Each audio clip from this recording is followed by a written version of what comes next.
사고를 쳐서 시집을 가게 생겼습니다. 웬일인지 시부모님이 부르셔서 남편하고 같이 시댁에 다녀왔는데 시부모 앞에 웬 젊은 총각이 무릎을 꿇고 빌고 있더라고요. 둘 다 머리에 피도 안 마른 25살이고 그나마 다행인 건 남자가 군대를 다녀왔다는 사실이고 다행이지 않은 사실은 아직 졸업도 안 한 대학생이라는 거죠.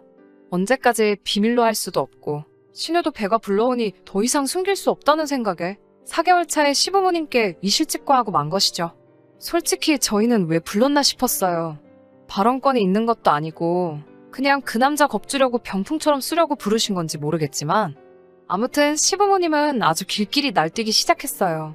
남자한테 정말 입에 담기도 힘든 욕을 사정없이 해대셨고 당연히 결혼시킬 생각이 없다고 눈앞에서 사라지라고 말씀도 조금 심하게 했어요. 그렇게 그 남자를 돌려보내고 신우를 앞에 앉혀다가 너는 머리에 피도 안 마른 게 밖에서 대체 뭔 짓을 하고 다니는 거냐고 잔소리를 하기 시작했죠. 그런데 그 남자가 나간 지 30분도 안 돼서 초인종을 다시 누르더라고요. 이번엔 부모님까지 대동해서 들어오네요. 남자 쪽 부모님은 행색은 초라했는데 말투가 꽤나 점잖아 보였습니다. 신우가 임신 4개월이나 되었고 지금 당장 화가 나시는 건 알겠지만 따님을 위해서라도 둘이 결혼을 시키는 게 어떠냐며 중재를 하러 오셨지요. 생각해보면 그 집 사람들 말이 틀린 말이 아니지요. 시부모님 당장에 성질난다고 그렇게 화를 내고 계시지만 따지고 보면 신우의 인생이 걸린 일인데 무작정 화만 낸다고 될 게 아니잖아요. 거기에 보통 이런 상황이면 여자가 불리하지 남자 쪽에서는 크게 불리할 것도 없다고 생각하거든요. 그리고 사고는 뭐 남자 혼자 친 건가요?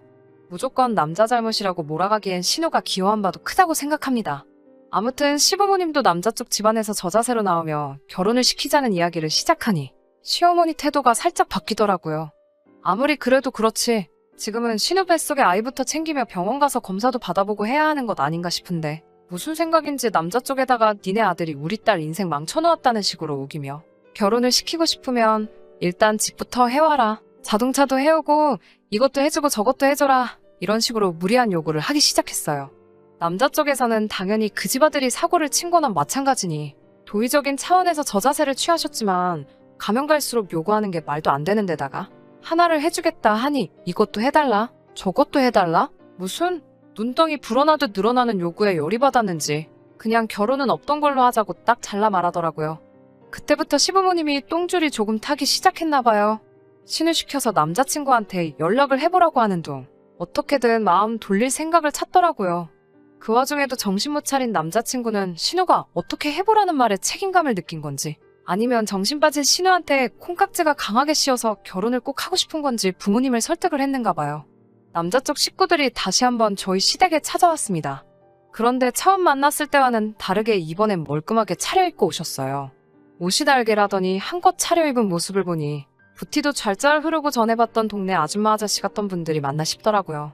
차려입은 옷 때문에 그런가? 말투도 행동도 처음 봤을 때보다 더 품이 있어 보이고 시어머니가 말도 안 되는 요구를 하면 논리라고는 하나도 없는 궤변을 뱉을 때마다도 평정심을 잃지 않고 잘 대처를 하더라고요.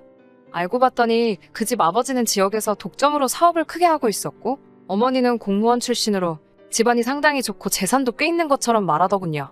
아무튼 두 사람은 이건 우리 아들 잘못도 있지만 양쪽에서 잘못한 일이고 이미 아이도 생긴 상황이니 좋던 싫던 간에 두 사람이 혼인을 하는 게 맞다고 생각한다고 하시며 집은 원하는 곳에 원하는 대로 마련해 줄 터이니 아이 출산 후 정식으로 식을 올리던지 아니면 지금 당장 식을 올리던지 그것마저도 여의치 않으면 그냥 지금부터 같이 살던지 정하라고 하셨어요. 집을 원하는 곳에 해주겠다는 말에 시어머니 눈이 반짝하시며 근방에서 제일 비싸고 신축인 브랜드 아파트 이름을 대며 그 아파트도 해줄 수 있냐고 물으시니 남자 쪽 아버지는 시모 질문에 말씀드렸다시피 원하는 곳에 원하는 대로 마련해주겠다고 자신있게 대답하시더군요. 시부모님 마치 몽이라도 잡았다는 표정으로 싱글벙글해 계시며 당장이라도 결혼식을 올리자고 하실 것 같은 분위기로 날짜는 언제가 좋겠냐며 말을 꺼내는데 그 집 아버지가 말을 딱 자르면서 한 가지 조건을 걸더라고요. 관습적인 건 부족함 없이 다 지원을 해주겠으니 당신들의 성의도 봐야겠다고 하셨어요. 그러고선 우리 시댁에선 당장 뚝딱하고 나올 규모가 아닌 정도의 혼수와 예단 목록을 내밀더군요. 한번 당해보라는 식으로 요구한 게 티가 나기는 했지만 끝까지 말투에는 품위와 예의가 느껴졌어요. 저자세로 나오는 그분들을 우습게 보고 갑질 아닌 갑질을 하면서 한몫 뜯어내려는 심보가 눈에 보이니 아예 남자 쪽 집에서 우리 시부모 형편을 알고 한 방 먹이기 위해 작정을 하고 제안을 들고 오신 거죠. 그분들이야 지역 유지에 노후 준비까지 다 되어 있는 빵빵한 집안이지만 저희 시댁은 사실 땡전 한 푼 없거든요. 가진 거라고는 더러운 성질 말고는 내세울 게 아무것도 없는 사람들이에요. 그쪽에서 결혼을 하려면 맞춰줘야 할 확실한 조건을 들고 나오니 당장 시모도 엄두가 나질 않는지 주춤하시더라고요. 현실을 직시하니 정작 자기들은 몸뚱이 말고는 가진 게 하나도 없다는 걸 깨달으신 거죠. 시부모님이 그분들 제안에 어떻게 할 수 있다, 없다 가타부타 대답을 하지 못하고 있으니 순식간에 상황이 역전이 되어버린 거죠. 그 집 사람들은 그렇다면 언제까지 결정을 내리고 다시 이야기하도록 하자고 말하고는 통쾌한 표정으로 유유히 자리를 뜨셨어요. 시모는 허탈한지 닭 쫓던 개마냥 현관문 쪽만 바라보고 있더라고요. 하지만 이 모든 상황을 옆에서 지켜보는 제3자인 제가 볼 때는 다른 건 모르겠고 신우 뱃속의 아이만 불쌍하더라고요. 엄마와 할머니가 될 여자가 태어나지도 않은 자신을 가지고 계산기만 두들기고 있다는 걸 알면 얼마나 마음이 아플까 싶었습니다. 제가 시집올 때도 많이 힘들었어요. 시댁 정말 가진 것 하나도 없으면서 요구하는 건 더럽게 많았어요. 당시에 아버지 사업이 잘 안 풀려 집안 형편이 어렵던 시절이라 저희 쪽에서 해갈 수 있는 게 거의 없었어요. 하지만 시댁도 요구하는 거에 비해 뭐 하나 해줄 형편이 안 되었기 때문에 그냥 양쪽 다 집안에서 지원받는 건 없는 걸로 하고 남편과는 단칸방부터 시작하기로 했었어요. 피차 저도 남편도 서로 해온 건 없는데 저는 결혼 생활하면서 시댁 간섭도 많이 받아야 했고 별 쓸데없는 일로 종로를 식모노릇도 해야만 했어요. 그래도 묵묵히 살았지요. 남편 하나만 바라보고요. 단칸방 생활 시작했지만 둘이서 힘을 합쳐가며 지금은 전셋집을 구해서 살고 있습니다. 그때까지는 제 남편이 없이 자랐어도 저를 지탱해주는 든든한 동반자라고 생각을 했어요. 저희가 전셋집을 구한 시점쯤부터 해서 친정아버지 사업이 잘 풀리기 시작했어요. 아버지께서 제가 시집갈 때 해준 게 없던 것이 늘 마음에 걸렸다며 저만 보면 뭘 자꾸 해주시려고 안달이셨어요. 애초에 없이 시작한 거 저는 필요가 없다고 거절을 했더니 전 그렇다면 아파트를 한 채 해주겠다고 하시더라고요. 물론 당장은 그 정도의 목돈이 없으니 무리이고 조금씩 돈을 모아서 대출 없이 한 번에 구해주겠다 하셨습니다. 그런데 그 약속을 하시면서 저에게 남편이나 시댁 식구들한테는 집을 구해줄 때까지는 비밀로 해달라는 당부를 하시더군요. 이유를 물었더니 저보고 알지 않느냐고 결혼하기 전에도 그쪽 집안에서 돈을 가지고 얼마나 유난을 떠셨는데 집 해준다는 사실을 알면 집은 고사하고 저한테 남는 게 아무것도 없을 거라며 제가 남편을 얼마나 신뢰하고 사랑하는지는 알고 있지만 아버지 말 한 번만 믿고 이것만큼은 비밀로 해달라 하셨어요. 남편에게는 말해도 되지 않나 싶다가도 저도 시모에게 당했던 게 있으니 조심해서 나쁠 건 없겠다는 생각에 그렇게 하기로 했고요. 이번 신우의 일도 사실 제가 친정아버지께 부탁하면 어느 정도 도와줄 수 있었지만 일부러 관여를 하지 않았어요. 하다 정 안 된다면 그때 가서 제가 조금이나마 보태줄 의향은 있었지만요. 그런데 시어머니는 당장 남자 쪽 집안에서 요구하는 걸 맞출 수 없다는 생각에 많이 화가 나셨나 봐요. 그 상황에서 남 탓을 하기 시작하더라고요. 남 탓이라기보단 제 탓을 하셨죠.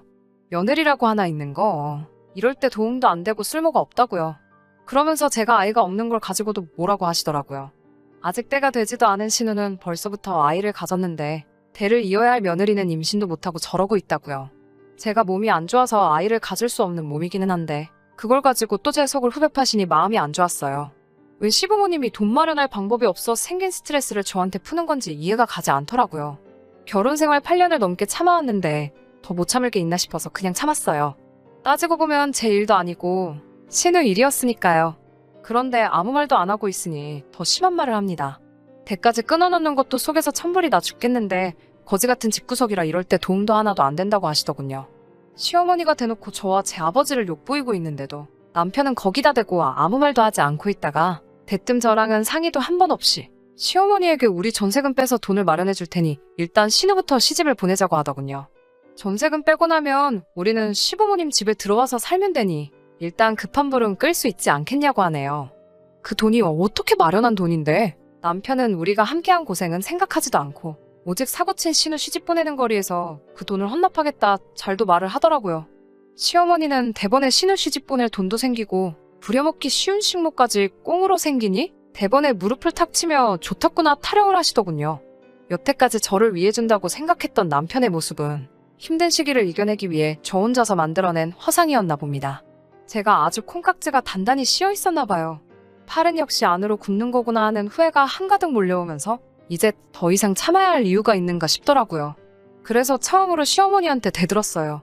그 집에서는 5억짜리 집을 해준다는데 어떻게 딸내미 시집 보낼 돈 5천을 만들지 못해서 이 사단 만드냐고. 그리고 왜 그 돈을 내 집 전세금 뺀 돈으로 내려고 하냐고 소리를 질렀죠. 남편이 소리 지르고 있는 저를 뜯어말리며 저보고 멍청하다고, 우리가 전세금 빼서 5천만 투자하면 5억짜리 아파트가 공짜로 생기는 거라고 생각을 좀 하라고 하더군요. 일단 신우가 시집을 가고 이혼을 해서 재산 분할을 하게 되면 2년 만에 5천만 원이 2억 5천이 되는 거라고 꼭 이렇게 숫자로 말해줘야 이해가 되냐고 혀를 차더라고요. 요즘 집값도 빠르게 오르고 있으니 운대만 맞으면 온 가족이 1억씩은 나눠 가질 수 있다고, 그리고 우리 전세금까지 돌려받으면 우리 손에는 2억이 떨어지는 거라고 말하면서 세상에 우리가 언제 2년 만에 현금 2, 3억을 만들겠냐고 일단 투자하는 셈 치고 저도 협조를 하라고 하더라고요. 그나마 이 집안에서 유별나게 정상이라고 생각했던 남편도 사실 그 집 구석 사람들하고 똑같이 돈에 미친 사람이었던 거죠. 지금 신우 뱃속에 아이가 태어나느냐 마느냐 하고 있는데 신우까지 포함해서 온 가족들이 그 집안하고 결혼해서 벌게 될 돈을 계산하고 앉아있으니 그 자리에 있는 사람들이 사람이 아니라 돈에 미친 돼지처럼 보이기 시작했습니다. 온 가족이 보는 앞에서 선언을 했습니다. 그렇게 그 돈으로 신우 시집을 보내야겠으면 전세금 빼드리겠다고요. 대신 맞벌이로 함께 모은 돈이고 반은 내 집이나 다름없으니 전세금 뺀 돈의 반은 제가 가져가겠다고요. 그리고 그 돈을 나누는 순간 저는 이 결혼 생활 그날까지만 하고 끝내겠다고 선언했습니다.